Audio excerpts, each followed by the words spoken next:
is a training video on repairing or replacing the gear kit that's on the inside of the Infloor cleaning system. This is what needs changed out whenever your pop-up heads aren't working through their zones. You can see right now this system is in low speed, but there's no movement at all on that inside impeller. In your gear kit, this is what's going to come with it. You're going to have a new impeller, you're going to have the little base plate that comes with it, you're going to have your gears that are running around, you're going to have, this one is important, you got two little washers inside your rod, the base plates, and a new O-ring. So what we're going to do, make sure to turn your system off. We're going to put this one in service mode. You can throw your breaker, however you need to turn your pool pump off. So that's now in service mode. Fix that so it's not hitting me. Then what we're going to do is open this up. There shouldn't be any pressure that hits you, but you could always bleed out the pressure on the filter. Open up your pump lid if that makes you feel safer.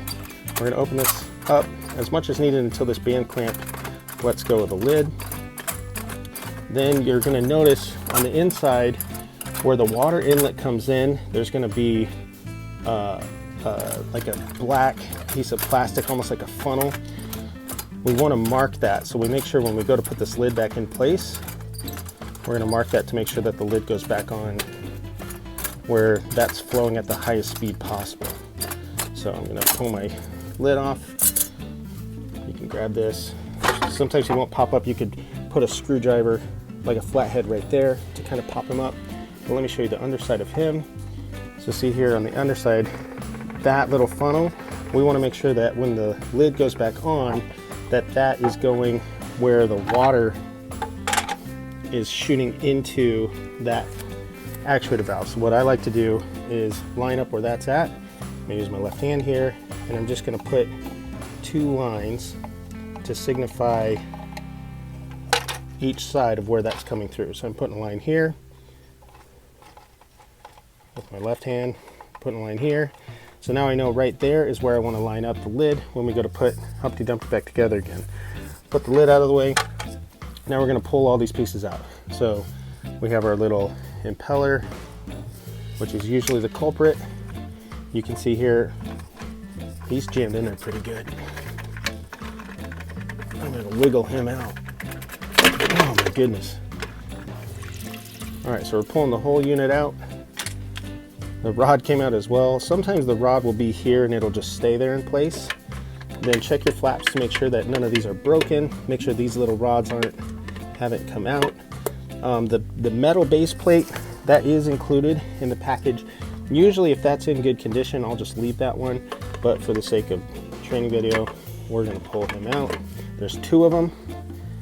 Sometimes when there's an acid feeder, you'll see those have been eaten up pretty good. So open this up. Make sure not to lose your two little O-rings, little washers. So what we're going to do is lift up a couple flaps to get this lined up, and then we're going to set the new rod.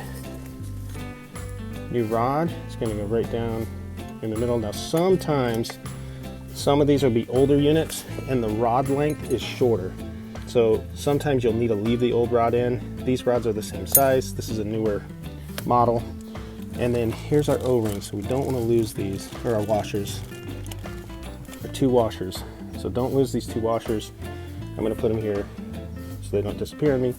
Now what we're going to do is we're going to put the base plate in. So the base plate's going to sit down on top. You're putting the square hole onto the round post. And then what you want to do is rotate him around so he lifts up a couple of those flaps. So that way he's there, and that's what's actually rotating and lifting the different flaps that control what zone of the pop-up system is running at what time. So you want to make sure you got a tab lifted up. Then what we're going to do is we're going to take our new unit, and on the bottom you can see he has a square. There's square fitting on the inside, and then he has this little peg on the outside. So we're going to line that up with how that's placed on, how that's set. So you got square in the middle, little tab on the side, and you actually have like a peekaboo hole right here, so you can look as you line it up you can look down into that hole and make sure that you're lining up. Now this is the part that gets tricky. You have to hold this right here, and on that center post, that's where we're going to put our 2 washers right there. So what you want to do is hold this. I'm going to try to do this one-handed with the camera. So we're going to hold this up. We're going to slide our washers in right here, and as we drop over that post, we're going to let our washers go. Sometimes this takes a time or two. This is reality.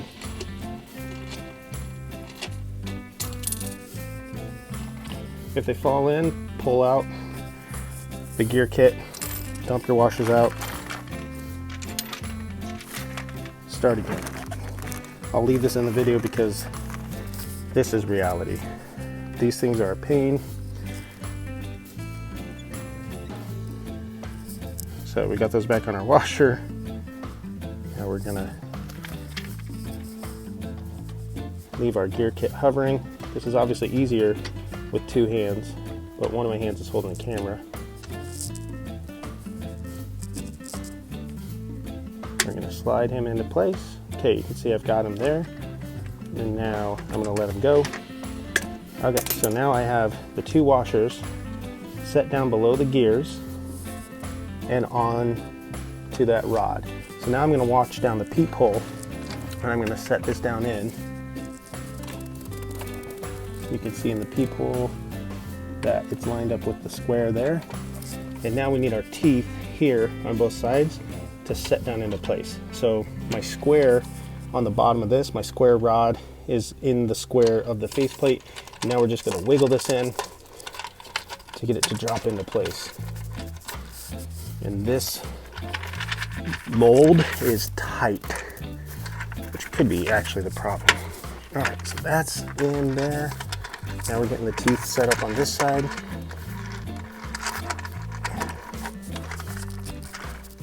My goodness, that's tight. Okay, teeth in on that side, teeth in on that side.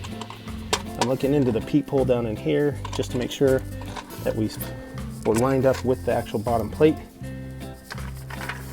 So you can see how difficult that thing can be. So base plate goes in, then your whole gear kit goes in, but you have to leave it hovering so you can get your washers in here before it slides down. Otherwise your washer won't clear these 2 gear kits.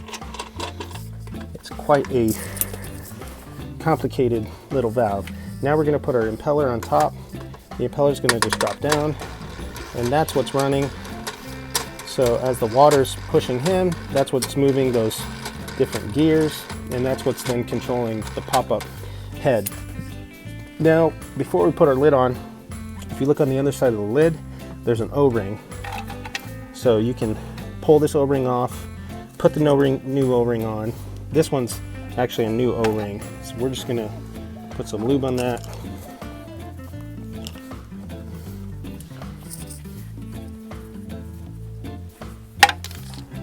So we're going to smear some lube on, make sure that seals up really well. If you try to put it on without lube, you're almost guaranteed to leak. If these O-rings are dried out, go ahead and bust out that new one, throw this one away. There's a little groove that it sits down in, so it's pretty easy to get it set and placed in there. Now when we go to put this on, remember we want this funnel opening to line up with where the water is coming in, that water inlet. So as we go to place this back on, we need to line up this little peg here with our rod that's coming through here. So we're going to bring this over. You can kind of see through some of these if the sunlight is cooperating with you. You can kind of see through the lid. It's almost like a smoked out lid. So I'm lined up in the middle, and now I'm going to set it down in. These actually do have a little guide tab, but a lot of those have been broken off. So we're just looking at where our 2 pencil markings are, and we're making sure that we're lined up there. Now we're going to put our Locking ring back on.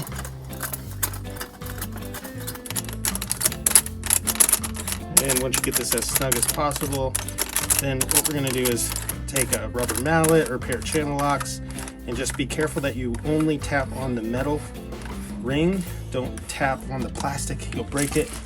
And we're just going to start at the back and go tap, tap, tap, tap, tighten. And come on this side, tap, tap, tap, tap, tighten. Tap, tap, tap, tap, tighten. And just keep doing that until it cranks all the way down. You don't need to close this up here. You'll feel the tension on the actual knob as you're turning it. And then you're all set. And then go ahead and fire back up your system. You should see the impeller on the inside start to turn. So we're going to take this up into QuickClean. Turn that pump on high. You should see the impeller start to turn, and then you want to just check all the way around and make sure that you don't have any leaks coming through the system.